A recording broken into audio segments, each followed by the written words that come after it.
Sa oras na ikaw ay may asawa na, ito ang pinakamahalagang bagay na dapat huwag mong kalilimutan.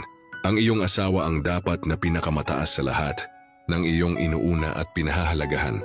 Oo, mahalaga ang ating mga magulang at walang kapantay ang pagmamahal natin sa ating mga anak, ngunit ang iyong asawa ang siyang dapat mong unahin higit kaninuman.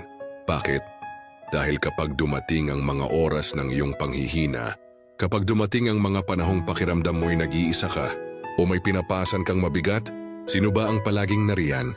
Sino ang handang sumama at umalalay sa iyo sa lahat ng laban, kahit sa oras ng iyong pagkadapa? Walang iba kundi ang iyong asawa. May dahilan kung bakit tinawag siyang kabiyak, sapagkat siya ang kalahati ng iyong buhay. Ang iyong mga magulang ay may kani-kaniyang buhay at tungkulin. Silang iyong mga kapatid man ay may kani-kanilang tatahaking landas, ngunit ang asawa mo siya lamang ang iyong kakampi na itinadhana upang makasama mo sa hirap at ginhawa, sa lungkot at ligaya, hanggang sa dulo ng iyong buhay. Kaya't nararapat lamang na ibigay mo ang pinakamataas na respeto at pinakamalalim na pagpapahalaga sa iyong asawa. Gawin mo siyang pangunahing priority sa lahat ng oras, sapagkat iyon ang karapat-dapat para sa kanya.